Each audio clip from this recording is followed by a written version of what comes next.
नमस्कार, आप सभी को राधे राधे। और आपको आज बताने जा रहे हैं वो सूचना जो कि इन दिनों चर्चाओं में चल रही है, लखनऊ से लेकर मथुरा तक। बहुत से लोग जानते होंगे लेकिन बहुत से लोग नहीं जानते होंगे। लेकिन सबसे बड़ी खुशी की बात यह है कि जो लोग राजनीति से वास्ता रखते हैं, मथुरा वृंदावन की राजनीति से खास तौर पर वास्ता रखते हैं, उनके लिए ये अच्छी खबर हो सकती है। आने वाले समय में वर्ष 2025 में परसीमन की तैयारी विधानसभा क्षेत्रों की होने जा रही है। ऐसे में आपको बताते चले कि लखनऊ में एक विधान वन का जो विधान भवन बनने जा रहा है, और उसके साथ ही जो नई चर्चा निकल कर आई है सूत्रों के आधार पर, वो चर्चा ये है कि वृंदावन को अलग क्षेत्र मान करके विधानसभा बनाया जा सकता है। जी हाँ, आपको बताते चले कि इन दिनों लखनऊ के गलियारों में ये चर्चा है, जिस तरह से उत्तर प्रदेश में विधान भवन बनेगा उसको लेकर के एक नई चर्चा शुरू हो चुकी है कि मथुरा वृंदावन विधानसभा जो अब तक एक मानी जाती थी, उसको हटा करके एक वृंदावन विधानसभा बनाई जाएगी। क्योंकि जिस तरह से उत्तर प्रदेश सरकार लगातार विकास को लेकर के कटिबद्ध है, लखनऊ से जहां योजनाओं को अमली जामा पहनाया जा रहा है और वृंदावन के लिए कई योजनाएं निकल करके आई हैं। आपको बताते चलें कि ताजा आंकड़े जिस प्रकार से निकल कर आए हैं, ये आपको बताते चलें कि 12 मई 2017 में मथुरा वृंदावन नगर निगम बनी, जिसको कि वृंदावन नगर पालिका परिषद और मथुरा नगर पालिका परिषद को मिलाकर के नगर निगम का निर्माण किया गया था।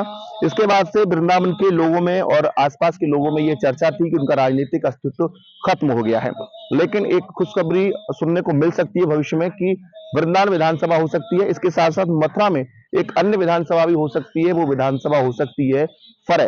फरे का जो क्षेत्र है पंडित दीनदयाल धाम के नाम से जाना जाता है। वहां एक बड़ा स्थान है राष्ट्रीय स्वयंसेवक संघ का और एक पवित्र स्थान माना जाता है मथुरा जनपद का। तो फरे विधानसभा का नाम भी पंडित दीनदयाल उपाध्याय विधानसभा के नाम से जाना जा सकता है, या अन्य कोई नाम हो सकता है। इसकी भी तैयारी की जा रही है, क्योंकि विकास की दृष्टि से फरे क्षेत्र भी मथुरा जनपद में कोई खास तरक्की नहीं कर पाया है। कभी वो गोकुल विधानसभा में चला जाता है, कभी बलदेव विधानसभा में चला जाता है, तो कभी कभी वो गोवर्धन विधानसभा में भी शामिल हो चुका है।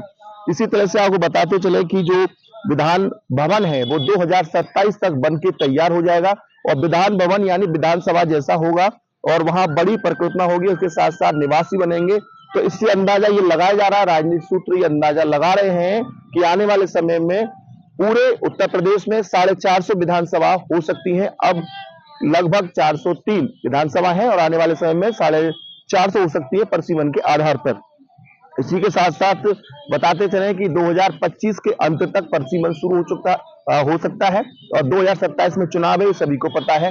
लेकिन कुल मिलाकर ये राजनीतिक चर्चा जोरों पर है कि वृंदावन विधानसभा बन सकती है, और ये खुशी की लहर इसलिए हो सकती है कि वृंदावन के जो लोग ये मानकर चले थे कि उनका राजनीतिक अस्तित्व खत्म होने जा रहा है, वो भविष्य में उछाल मार सकता है। नमस्कार।